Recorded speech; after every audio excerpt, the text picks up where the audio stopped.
to our live stream here. We are excited to be here with you. And I am here with the incredible Coach B. We are thrilled. It's been a little while since we've done a stream here. So, just to let you know, if you are looking for a community, if you are seeing this on different social media places and you are looking for support, you can find us on Facebook and do a search for the group Loving Without Boundaries, Healthy Open Relationships and Lifestyle Freedom. And you can also go to our website, lovingwithoutboundaries.com, if you'd like to check out the podcast of the same name that's award-winning, look at our blog, or check out my book, Jealousy Survival Guide, How to Feel Safe, Happy, and Secure in an Open Relationship. So super excited to be here with Coach B. Our topic today is the value of shared vulnerabilities. So B, I'd love to give the mic over to you to get us started. Thank you, Kitty. Happy Tuesday, everyone. So yeah, this is a really, really important topic to talk about in consensual non-monogamy. And I've seen both sides of it, like the pain and anguish around vulnerability and the absolute magic that can happen between two people where they share this life and relationship scale of vulnerability. And why I wanted to bring this topic to our discussion, because I really do want to help you to demolish two major and most common beliefs around vulnerability. One is that vulnerability is a weakness, and the other is that authenticity and connection cannot exist at the same time. So you have to sacrifice one for the other. So I'm curious if you check in with yourself, like how many of you are familiar with this particular belief? How is it true for your life, and what has it been maybe costing you in your life to hold these beliefs or have these particular fears? And with that, I also want to speak to some of the magic that I've seen around vulnerability, what is available. So what can be on the other side of this particular scale once, and it is a scale absolutely that can be cultivated over time, is trust and safety that keeps building between two people, because we start humanizing each other. I start humanizing myself without blame and criticism, and that helps me accept you as well. So we start accepting ourselves and we start accepting each other, and the result is deepened connection and safety.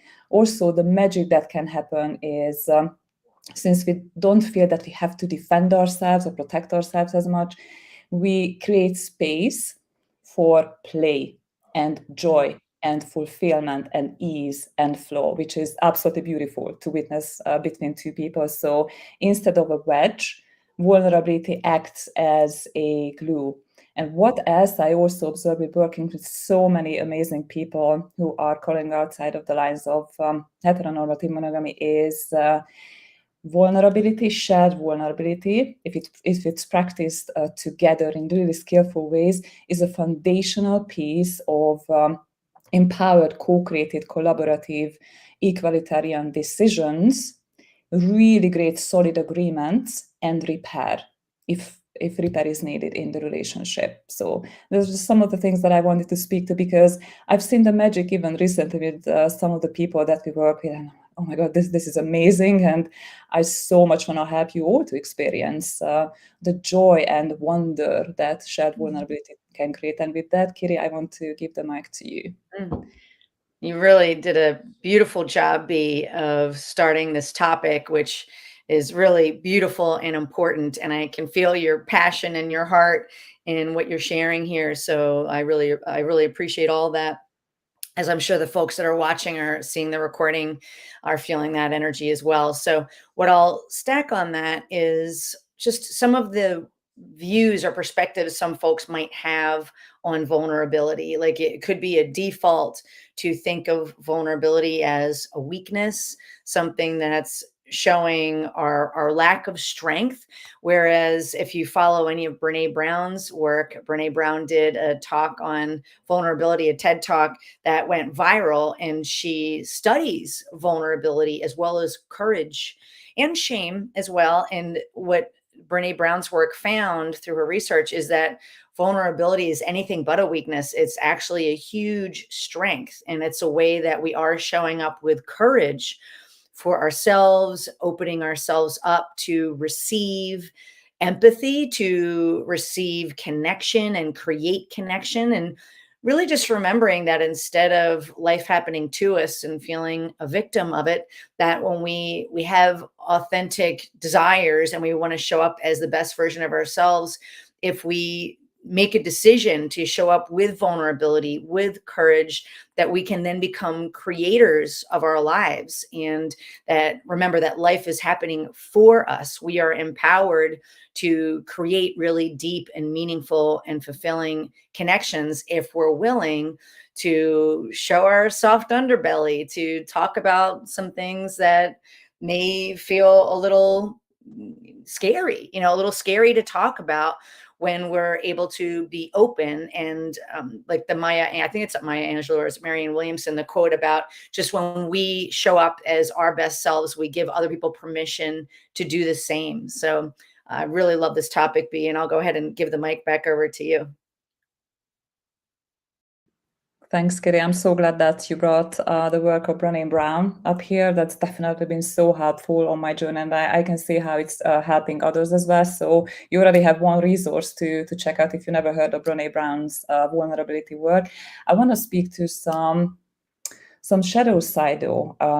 What can happen if we are not fully in control of our vulnerability? I mean, when the skill is not properly cultivated, or we don't really know what it is or what to do about it, or we don't know the importance of how to check in with our intent, because sometimes we can have the very best intent to be vulnerable, but the impact in our relationship can be sometimes even catastrophic, because it can plant seeds. For example, if we bring up a topic at the time that is not the appropriate time, if it's not the right person to have this conversation with. So we really want to make sure to cultivate a certain amount of discernment, like what is the right context, what is the right person, the right conversation, but what is the right timing, what is the right context.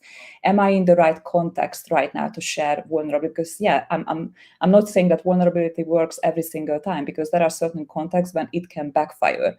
So that's also part of the skill to build it up, like being able to distinguish between situation when it's okay, it's safe to be vulnerable, and when it's better to still have a reasonable amount of healthy protection around us. So that's one thing that I wanted to talk to. And the other thing is really the other side of the intent. So I really encourage all of you, before you share something vulnerable, like honestly, without beating yourself up, like check in with your intent in your relationship. Like, what I'm about to share, like, what is my intent? Is it that I want something out of this person? I want their maybe I want them to feel better about their dates with someone else.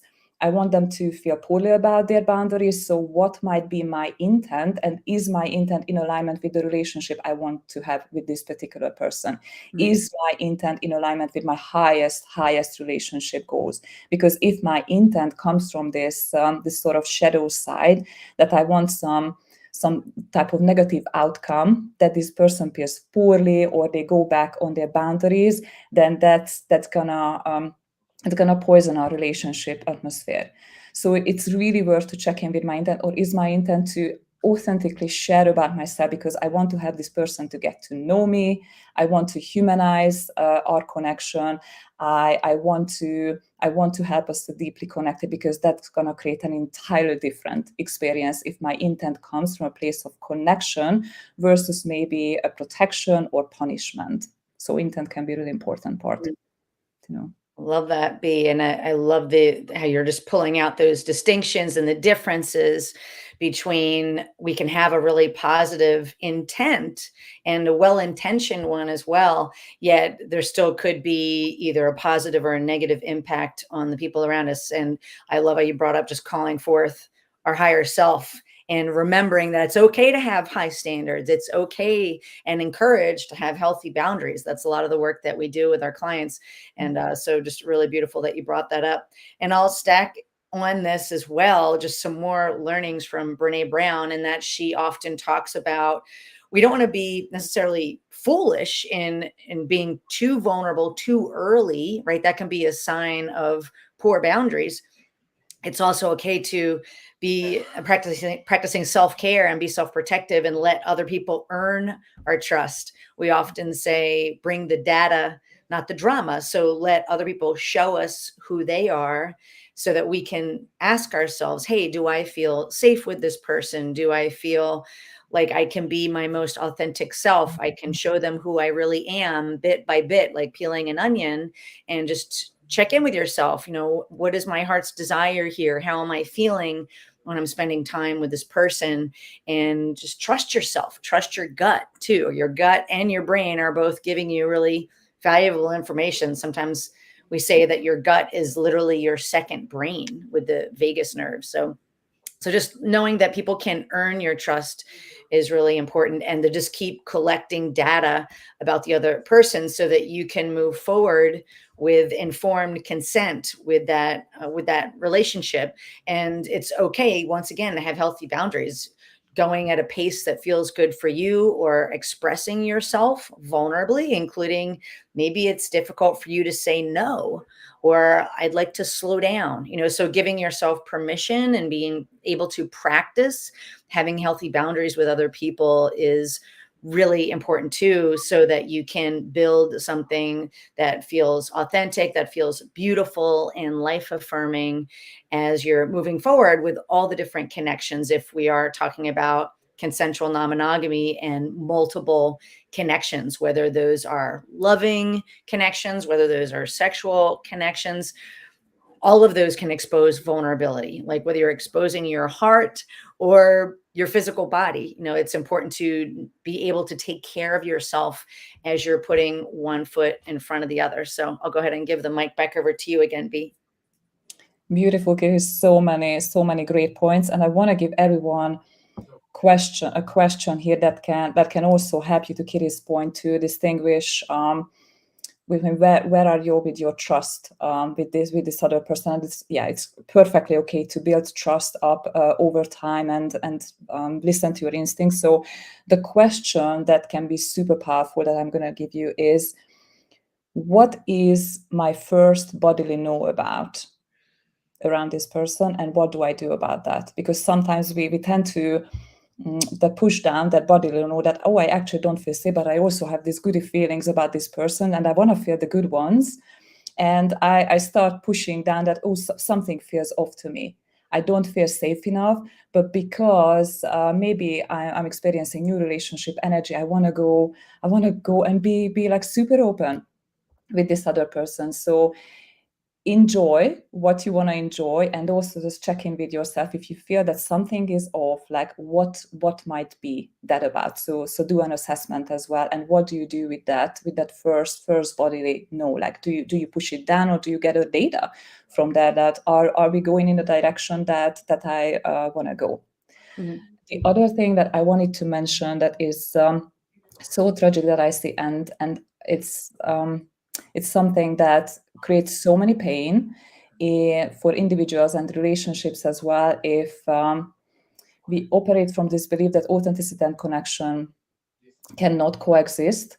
So the strategy that we find, even from a well-intentioned place, is that we start to perform something that is not true. So we push down our authenticity. We start. It can be, for example, people pleasing or perfectionism. We start editing ourselves, what we want to say, how we want to connect, how we want to touch or reach out to the other person. So this can be so incredibly painful for us to happen, because we both have these two fundamental needs as human beings for being authentically self-expressive, and to have safe, beautiful, deep connections. And once we start editing ourselves, yes, it gets us a connection, it helps us have connection, but it also keeps creating a pain point and resentment building up, because I still know that I'm not being fully myself. Mm-hmm. Yeah, beautiful, B. Thank you for sharing that. And I hope a lot of what we're talking about here is resonating with folks. And just to bring it full circle, there are absolutely skills and tools and strategies that you can either learn or cultivate or condition to help you show up as the best version of you, to show up with shared vulnerability with people that you trust, where you're building that trust brick by brick, building that solid foundation, or possibly repairing a connection with somebody that maybe you've known for years. That's absolutely possible too. So you can learn communication skills where instead of there being a winner and a loser, you can move into where it feels like a win-win-win situation for everybody. And you can learn emotional regulation skills to learn how to self-soothe, build your emotional intelligence, and learn what we call the teamwork method or embodied nonviolent communication. These are all things that we work with our clients on every day, every week. We're very passionate about the work that we do, getting to serve heart-centered, amazing folks like yourselves, where maybe you're looking to live your most authentic life. Maybe you're struggling with releasing shame and guilt. I just spoke with a couple yesterday where that's one of their biggest things, was feeling so much shame and guilt about practicing consensual non-monogamy. Or maybe you're struggling with jealousy and insecurity. You know, a lot of this work is about building your inner strength and your resilience so that you can be vulnerable. You can create safe spaces for yourself and for the people that you'd love to get to know or invite into your life. Or maybe you're looking to repair and rebuild trust from maybe past infidelity, and now you're drawing a line in the sand with your partner or partners saying, I want to be in integrity, I want to have honest, forthcoming, really important relationships where I'm showing up again as that best version of myself, standing in my own value systems. That's a lot of the work that we do too, is helping our clients figure out what are their cherished highest values and how do we align to that, and what are their highest needs as well, and how do we learn how to communicate and express that vulnerably with the people that we care about, just really expressing your truest self. Before we start to wrap up, B, is there anything that you'd like to add to that? I want to anchor, Kiri, what you said, that it might be scary. Like we might have grown up with so many different scary beliefs or scary even proofs in life that vulnerability is dangerous, it's weakness, it's not possible to connect if I'm vulnerable. Yet we know, Kiri and I know, and the amazing people that we work with know that it is absolutely possible if you're curious, if you really want to cultivate vulnerability, if you really want to enjoy the benefit of shared vulnerability in your relationship, to build up this particular skill set. So if you feel that, oh, it might not be possible for me, that there's no hope, or all hope is lost, I want to say to you that this is a skill set that is learnable. It takes some practice for sure. It takes some demolition of the old and conditioning new behaviors, but it is absolutely possible. And it's beautiful to be on the other side of that. That's awesome. Thank you for that, B. So what we'd love to end with here is, if anything that we're saying is resonating with you, the holidays are here. That's a time when folks can actually step into joy and connection and family and loved ones, right? And it can also be a time where folks might be feeling lonely or depressed, or really having a moment of existential, who am I? Why am I here? What am I doing? So if you're in a space where you are looking for some help, you want to have a conversation to potentially work with a professional or a coach that really understands you as you're stepping into your most authentic version of you, whether that's polyamory, consensual non-monogamy, an open style relationship anarchy, or whatever that is for you, your version of your most authentic self. Know that you can book a call with me. We can have a free breakthrough session together to see where you're at. I can assess what your situation is. And if I feel that I can help you, once we have an authentic, honest, open conversation on that call, I can walk through and help create a game plan of what moving forward would look like if we were to work together. If the timing's not quite right, or for some reason we're not a fit to work together, you have my word that I will let you know that as well. And I will do my best to point you in the right direction for you, giving you some resources. So know that we care, know that you are not alone. And if you are looking to see if working with a coach is the right thing for you, you can go to the link that I put on the screen, lovingwithoutboundaries.com/apply. That just takes you right into my calendar. Just simply pick a time there that works for you. There'll be a very brief intake form for you to fill out that just sets us up for success for that call, giving me a little bit of context for a conversation. And then we'll simply meet at that time and just rock and roll and see where you're at. So with that, anything else you'd like to add, B? Yeah, about a few questions around vulnerability. So question number one, what are your beliefs around vulnerability? So if you hear this word or you heard us talking about that, what are the beliefs that come up for you? And maybe you want to also journal about it, like all the things that keep coming up, it's body sensations, what you feel in your body, what type of emotions, and what are the beliefs. And that can be both whether you are vulnerable with someone else or when you receive someone else's vulnerability, because both can be like really tricky. So what does vulnerability mean to you right now? What are your beliefs around vulnerability? And if applicable, what would be amazing to change about it? Whether it's what you feel in your body, how you respond in a conversation, the belief, what would be amazing to change? And question number three, what would that give you if you could achieve that change? What amazing things would bring that into your life and relationships? Beautiful. Thank you, B.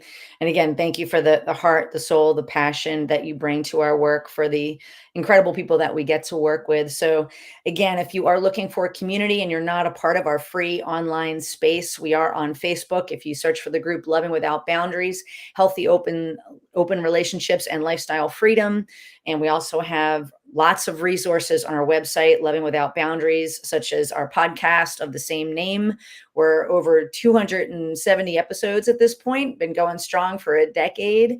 And also there's different books and resources on the website as well to help you on your journey to living your most authentic life. So with that, happy holidays. We'll be seeing you again soon. And B, thank you for your time and your attention and your care. And we will talk to you later. Bye. Bye.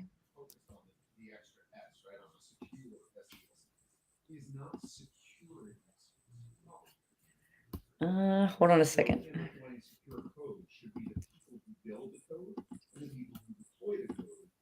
Guided by policies and standards all I'm gonna pop out, B, and come back in, okay?